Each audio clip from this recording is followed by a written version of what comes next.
Yes, hello 11th class students. Meeting after a very long time, after 1 month. As your exam was going on, so I have not uploaded any video. Now today we are starting our next concept, correlation. Now what is correlation? Correlation जैसे कि name से ही clear है, what is correlation? Establishing relationship between the two variables. तो correlation एक ऐसी statistical technique है that measures quantitative relationship between different variables like price and demand और you may से प्राइस एंड सप्लाई। तो ये कोरिलेशन एक ऐसी टेक्निक है जो किसी भी दो वेरिएबल्स के बीच में क्वांटिटेटिव रिलेशनशिप क्या है उसको एस्टेब्लिश करती है। जैसे कि two variables price and demand हम लॉ ऑफ डिमांड में पढ़ते हैं एंड प्राइस एंड सप्लाई हम पढ़ते हैं लॉ ऑफ सप्लाई में।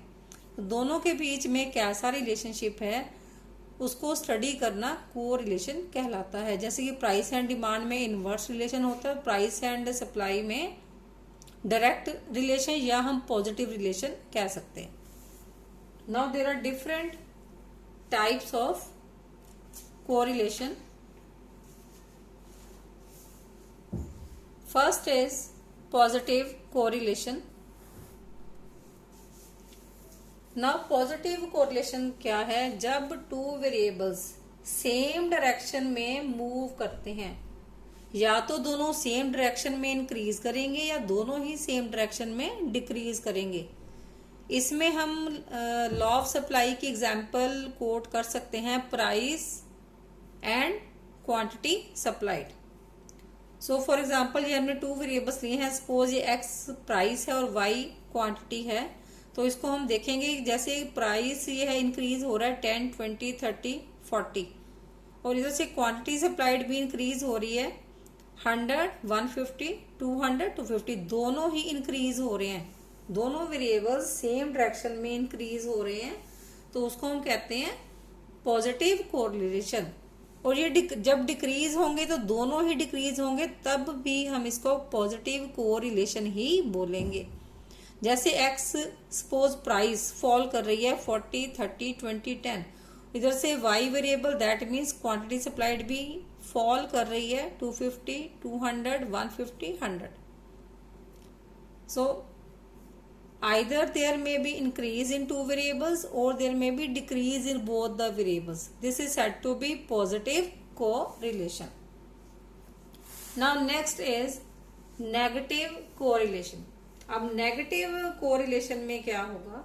नेगेटिव कोरिलेशन में दोनों वेरिएबल्स ऑपोजिट चलेंगे। दैट मीन्स एक अगर इंक्रीज होगा तो दूसरा डिक्रीज होगा। जैसे प्राइस और डिमांड में इनवर्स रिलेशनशिप होता है तो दोनों एक दूसरे के ऑपोजिट मूव करते हैं। सपोज ये प्राइस इंक्रीज हो रही है 1, 2, 3, 4 और क्वांटिटी डिमांडेड लो प्राइस पे ज्यादा डिमांड होती है, then it will be 5।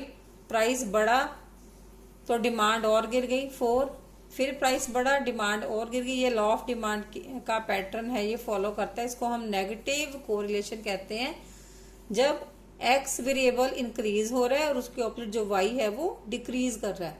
It is said to be negative correlation जब दोनों वेरिएबल्स ऑपोजिट डायरेक्शन में मूव करते हैं। Next is linear correlation. तो बेटा लीनियर कोरिलेशन हम उसको कहते हैं जब दोनों वेरिएबल्स कांस्टेंट प्रोपोर्शन में चेंज करते हैं। कांस्टेंट प्रोपोर्शन में जब उनका चेंज होने का जो गैप है वो इक्वल होगा। जैसे ये मैंने एग्जांपल कोट किया, इसमें एक्स और वाई टू वेरिएबल्स हैं। एक्स वेरिएबल को देखें, ये कांस्टेंट प्रोपोर्शन से इंक्रीज हो रहा है, जैसे 2, 4, 6, 8, 10, 2, 2 का गैप है सब में। इसको हम कहते हैं कांस्टेंट प्रोपोर्शन से इंक्रीज होना। अब वाई वेरिएबल है, अब वाई वेरिएबल को देखेंगे, ये 5, 10, 15, 20, 25, 5 के गैप से ये इंक्रीज हो रहा है। तो इस तरह के कोरिलेशन को हम लीनियर कोरिलेशन कहते हैं जब कांस्टेंट प्रोपोर्शन से दोनों वेरिएबल चेंज होते हैं। Next is non linear correlation. Non linear correlation हम उसको कहते हैं जब कांस्टेंट प्रोपोर्शन से वेरिएबल चेंज नहीं होते। जैसे हम यहाँ पर देख रहे हैं एग्जाम्पल, वेरिएबल एक्स ये इंक्रीज हो रहा है 2, 4, 6, 8, 10, लेकिन जो वाई वेरिएबल है इसका प्रोपोर्शन देखिए कैसे जा रहा है, 3, 7, 12, 18, 25 की इंक्रीज तो हो रहा है, बट कांस्टेंट गैप के साथ, कांस्टेंट प्रोपोर्शन के साथ इंक्रीज नहीं हो रहा। कहने का मतलब है जैसे 3 के बाद 7, ये 4 का गैप आ गया, देन 7 के बाद 12, अगेन 5 का गैप है, फिर 12 और 6, 18, 6 का गैप है, देन 7 का गैप है, 25। यहाँ पर इक्वल जो है, इक्वल लेवल से चेंज नहीं हो रहा, तो इस तरह के कोरिलेशन को हम नॉन लीनियर कोरिलेशन कहते हैं। Then comes to be simple correlation. Simple correlation means कि जब हम किसी भी दो वेरिएबल्स को सिंपली हम स्टडी करते हैं, चाहे उसमें पॉजिटिव कोरिलेशन हो चाहे उसमें नेगेटिव कोरिलेशन हो।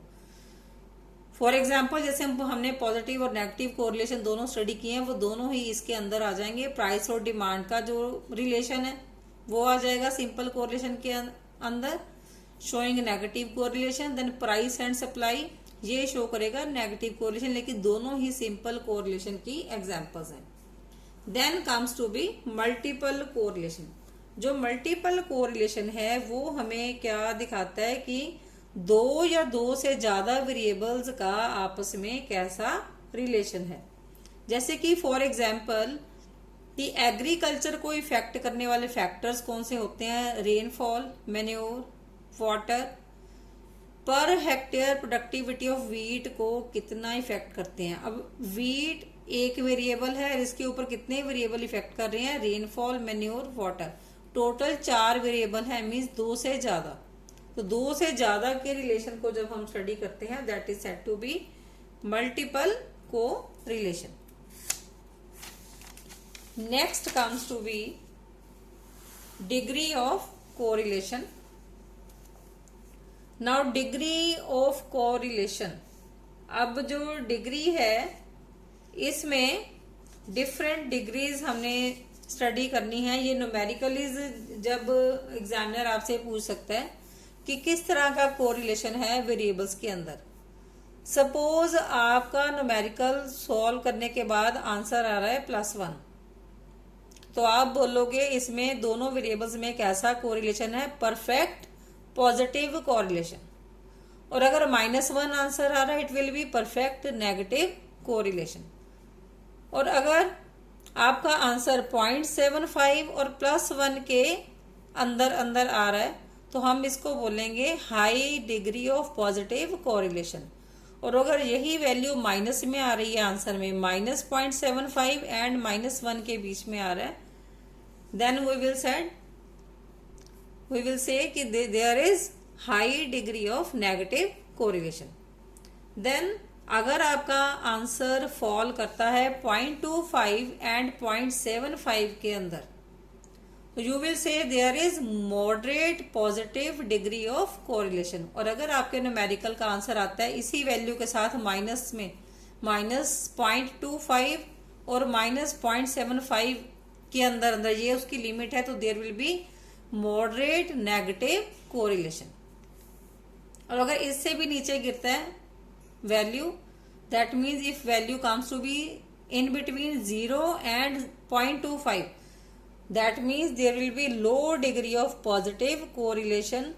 और अगर आंसर आपका फॉल करता है 0 और -0.25 के अंदर, it is said to be low degree of negative correlation. और अगर 0 ही आता है answer, then there will be 0 degree of correlation. So अगर आपको एग्जामिनर पूछता है क्वेश्चन में, क्वेश्चन सॉल्व करने के बाद कि किस तरह की डिग्री है, तो आप इस तरह से उसको जज कर सकते हैं। देन उसके बाद है बेटा मेथड्स ऑफ कोरिलेशन। सबसे पहले हम स्टडी करेंगे स्कैटर्ड डायग्राम मेथड। अब scattered diagram method, scattered means जो स्प्रेड होता है, जिसको हम फैलाव कहते हैं हिंदी में, तो it is said to be scattered diagram method. अगर हम डायग्रामेटिकली दोनों वेरिएबल्स को रिप्रेजेंट करते हैं, हमने एक वेरिएबल x एक्सिस पे लिया, दूसरा y एक्सिस पे लिया, और दोनों वेरिएबल्स के हमने पॉइंट्स प्लॉट किए, और अगर हमारी डायग्राम इस तरीके से बनती है, जीरो एक्सिस से ऊपर की ओर इस डायरेक्शन में बनती है, तो हम कहेंगे हमारा जो कोरिलेशन है वो किस तरह का है, it is perfect positive correlation, it is straight line going upward, so it is r equal to +1 और वी में से परफेक्ट पॉजिटिव कोरिलेशन। अगर इसके ऑपोजिट डायरेक्शन में हमारा डायग्राम इस तरीके से बनता है, वाई एक्सिस से नीचे की ओर, तो इसको हम कहेंगे यहां पर किस तरह का कोरिलेशन है, परफेक्ट नेगेटिव कोरिलेशन, और we may say r equal to -1। And next, अगर आपका डायग्राम इस तरीके से स्कैटर्ड होके बनता है, लेकिन जा रहा है जीरो एक्सिस से ऊपर की ओर, लेकिन स्ट्रेट लाइन में नहीं है, पहले जो हमने डायग्राम दोनों स्टडी किए हैं वो स्ट्रेट लाइन में जा रहे हैं, नीचे से ऊपर और ऊपर से नीचे, ये नीचे से ऊपर जा रहा है लेकिन स्ट्रेट लाइन में नहीं जा रहा, तो इसको हम कहेंगे पॉजिटिव कोरिलेशन। और अगर वाई एक्सिस से नीचे की तरफ आ रहा है और स्कैटर होके आ रहा है, स्ट्रेट लाइन में नहीं आ रहा, तो हम इसको बोलेंगे नेगेटिव कोरिलेशन, कि पॉजिटिव और नेगेटिव तो हैं ये दोनों, लेकिन ये परफेक्ट नहीं, अगर बिल्कुल स्ट्रेट लाइन बनेगी तो वो परफेक्ट होगा। देन अगर आपका डायग्राम इस तरीके से बनता है सर्कुलर मोशन में, तो हम इसको बोलेंगे 0 डिग्री ऑफ कोरिलेशन और नो कोरिलेशन एट ऑल। यहां पर एक एग्जाम्पल मैंने ली है, सपोज आपको क्वेश्चन में दिया हुआ है प्राइस एंड क्वांटिटी सप्लाइड, ये क्वेश्चन आपको गिवन है 10, 20, 30, 40 ये प्राइस गिवन है, क्वांटिटी सप्लाइड इज गिवन 25, 50, 75, 100। आपने इसका डायग्राम ड्रॉ करना है स्कैटर डायग्राम मेथड के अकॉर्डिंग।